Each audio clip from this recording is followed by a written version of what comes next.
Hello there and welcome back. Today we talk about the Tascam Portastudio 414.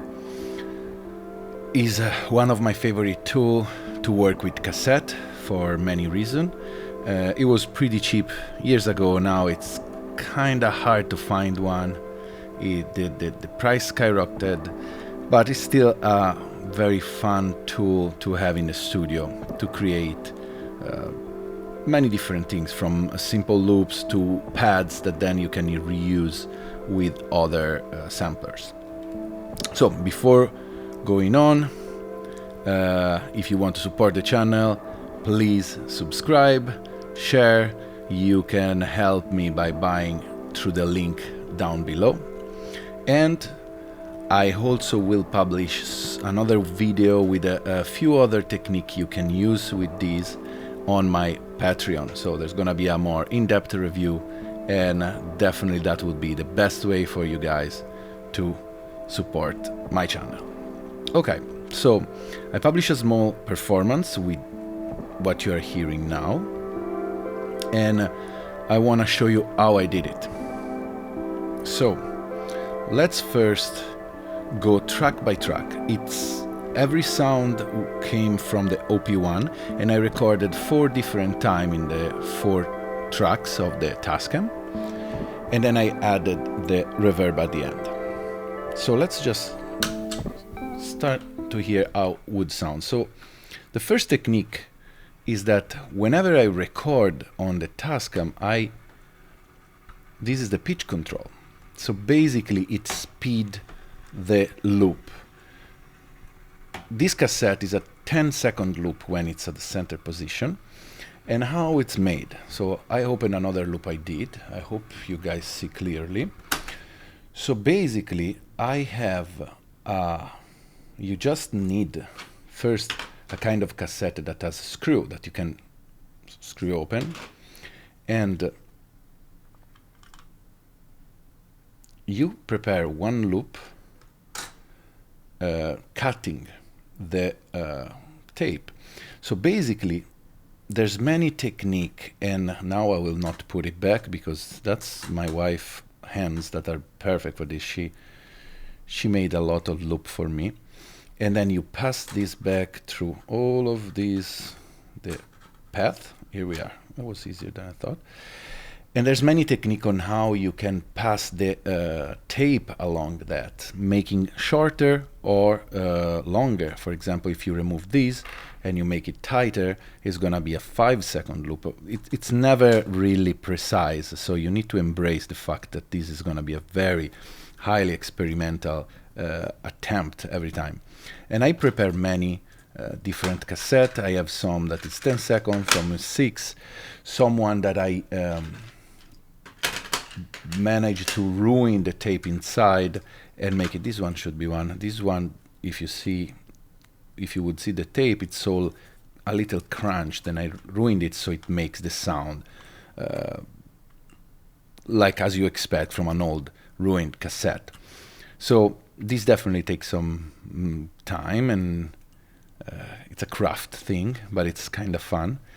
So there's still many cassette producer, and I bought like 200 for not a lot, and then I have them all in my closet because I don't use them too much. Mostly I use the same cassette over and over, and I record on that. I overdub on that. So first things, you put your loop here, and then these are how the track sounds at the original speed.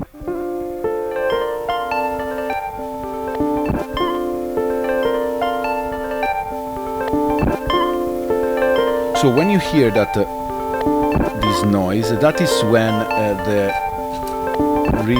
head of the reader here hit this part when there's the tape. So you will feel that noise. There's a way to avoid that, placing some tape inside, but I never did that, and I embrace actually the noise. Of course, it helps if you use something like a reverb, because it will make this noise kind of less, with a less transient that annoys me. So I find rooms to be very nice for this kind of experiment. And the magic, of course, happens when the pitch control goes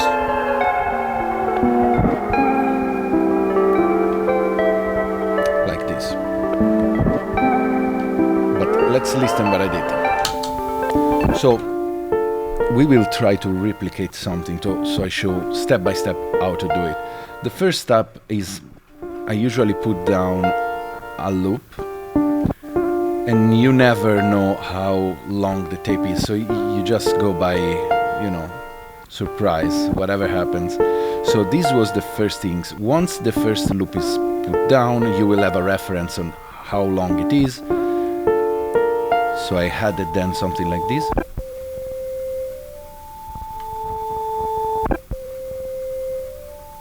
I tried remembering that I would slow it down. I think it's 4 semitones, something like that.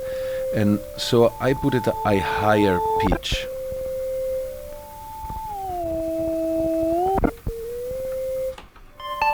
Then there's this sound that I made with a tombol arpeggiator on the OP1.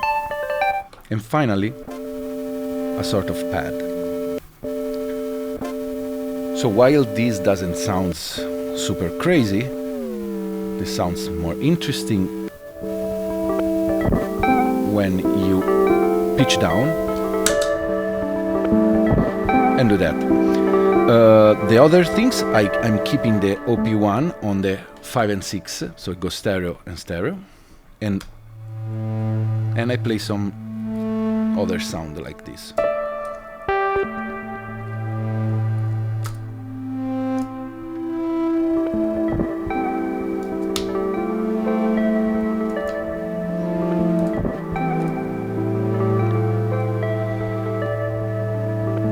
That's about it. The fun part now, it's starting like when the piece start. You can mix the part in and out. Of course, you're very limited by the length of this loop, so it's gonna be the same thing over and over, but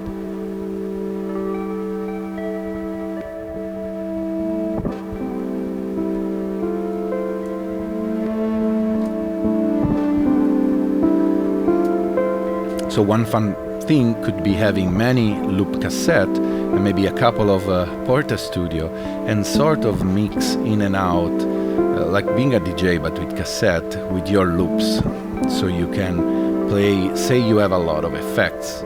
Now I kept it simple with just the rooms, but if you have, for example, the mood that work really well with this, you can record something and then go with granular sampling. If you have an Eurorack system like the one I'm building, that will be a lot of looping and a granular synthesis, this could be a very interesting way to like have something prepared on cassette and then mangled it in effects or another system, and then while you're working there you can just remove these and place another cassette.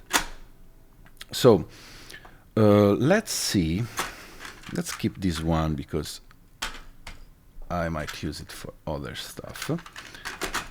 Let's hear what's in this other.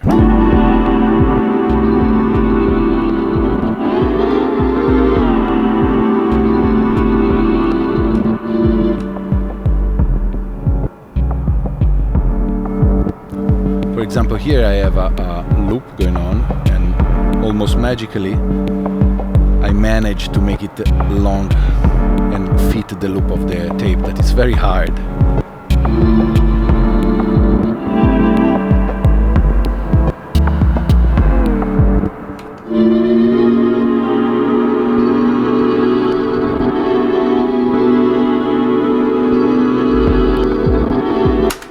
So this is fun also to check, because I never know what's inside of it. This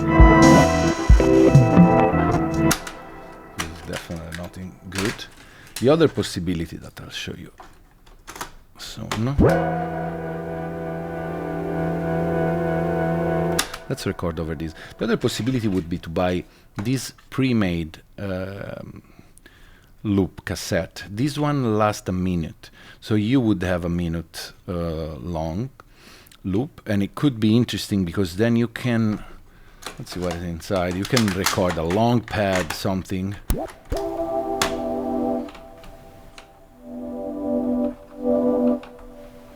Okay, very simple. This I made stereo loop. So I recorded one side, then the other, and then pan are the left and right.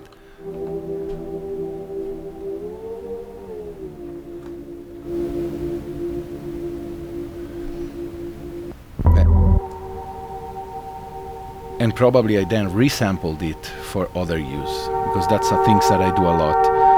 I get this crunchier, lo-fi sound, and then use it in my octa track, because it's very interesting. Also, you can play with the pitch and make it more warbly here. But for now, let's try to show how this would work if you want to record something, so you guys know the drill. So first thing, you have 4 tracks where you can record. Whenever you want to monitor something, so let's put a sound. Let's start from channel 1.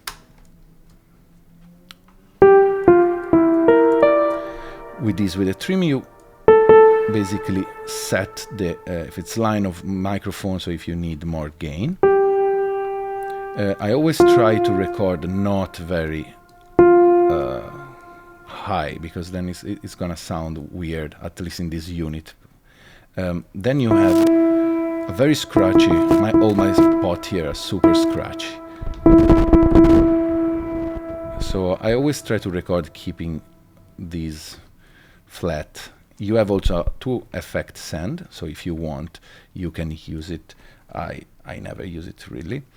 And so you can say when you pull this trigger here on 1, or can be L, mean that then it will record a stereo signal just on the L, so you can on the left side. So basically you can split the channel between left and right, or have them have the tape separated in 4 tracks. It depends what you want to do. Could be interesting to just do left and right. Let's say you want to do just a pad, and so you want to record chords. That could be a good idea. But for this case, let's try to see what happened like this. So you can see here the level coming in, so it's good. And at this point, when that is on 1, mean that the track is armed. You can see the rec. If it's unsafe, it wouldn't record. And now you just press the record and play, and you put down your first loop. It can be, sometimes it's smarter to start with a pad or with something that doesn't change, because then with a click later you will understand how long it is. But I like to, let's try something and see what happens. First things, like if you put pitch control, the tape will go faster, meaning that then when you tune down, you will have a bigger range to go lower, okay? So if you start from the middle point, then you can have both chance to go lower and go higher. But mostly I always like to tune down. So I start with this setting. You can also turn on the dB X, that is the noise removal, but I don't like it. I like it noisy. So let's do something like that. So now it's recording, and it, being a loop, it keep recording and recording, and I will overwrite whatever I'm doing. So I just go and then listen what happened.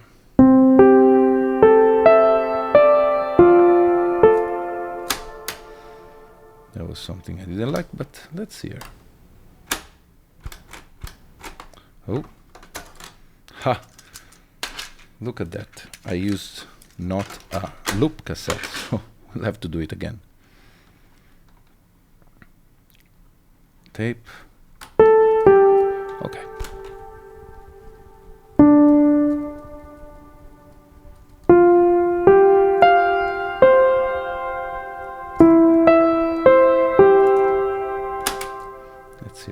It's always very fast, because going faster, the 6-second loop would last like 3 or 4 seconds. So you put then tape to monitor what's happening. Put this on safe.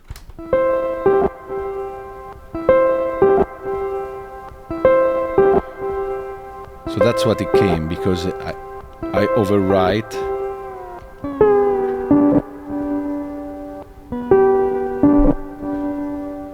And sometimes this very weird short loop can lead to something interesting. So let's keep working on that.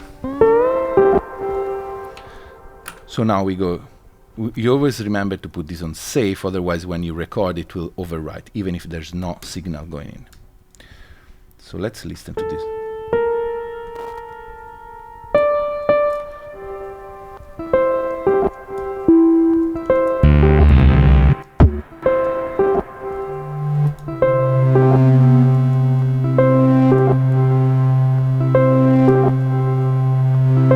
I'll record this. Again, check the signal, it's a little hot. So here we are. So whenever I'm ready, now I can record.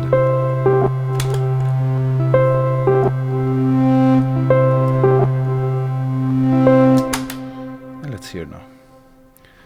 Tape. Oh, it wasn't safe, so I didn't record. See how many errors I'm doing. Again.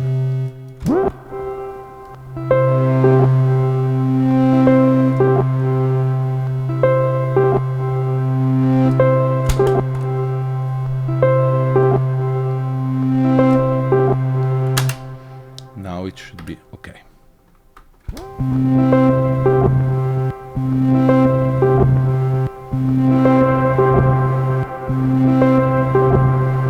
Okay, now we have the first 2 channels. Let's move to the 3rd one. Again, let's activate it. Let's choose another sound.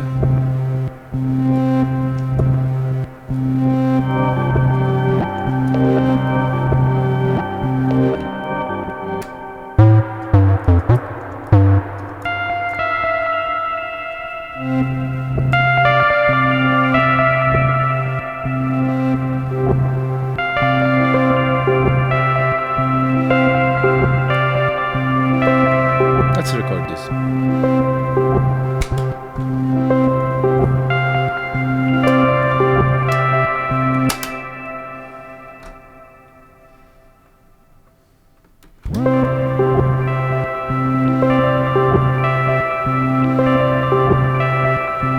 We missed one.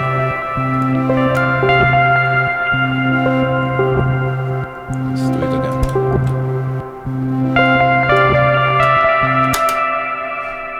Of course, being the loop so short,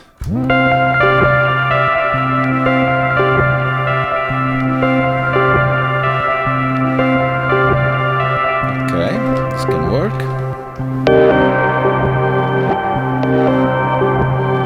This is what was present before. Sorry. Choose another sound.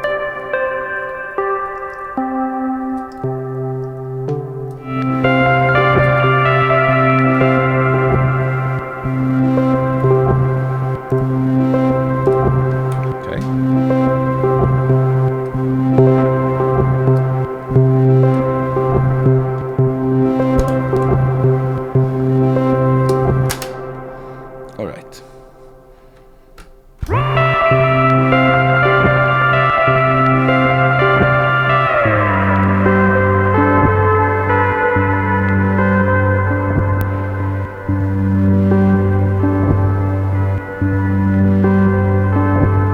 So let's say you like this. As you can hear from here,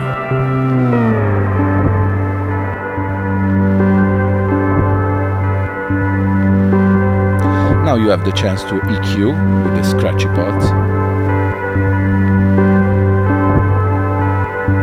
Of course, this was the shortest loop, it's a 6 seconds, so it doesn't allow you to have a lot.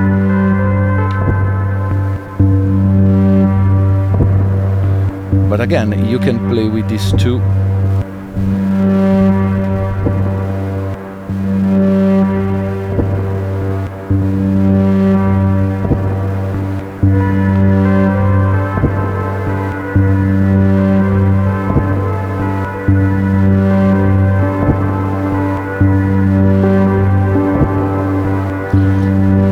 again, maybe this is not something that I would use, because when you work in this way, it's really important that the loop that you create is very catchy, or feel that it's something you're saying, and it feels complete. And it comes like the one before. I did exactly the same procedure, and it came out something that I enjoy. But this could be something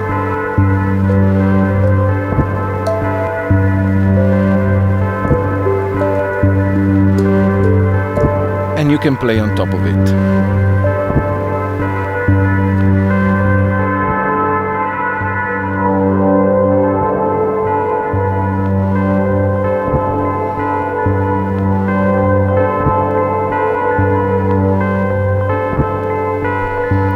And yeah, this is it.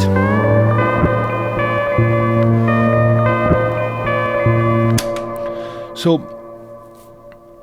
I did a video previously about my Fairfield circuitry chain. As you can hear, that kind of warbliness that you were hearing there, it's even more pronounced than what happened in the cassette. With the cassette, you definitely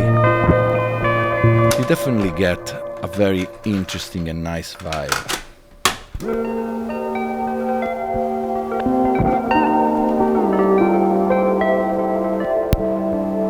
There's the ease, there's all the imperfection, it's instant melancholia, and it's beautiful, and it's a fun process. But definitely, there's people around the internet that are masters on that. Say Blank 4, that's one of my favorite. There's Emiliano Mellis, that's another friend of mine that works only with cassette, that's amazing. Amulet, there's so many other that are way better than me, and they really know the craft.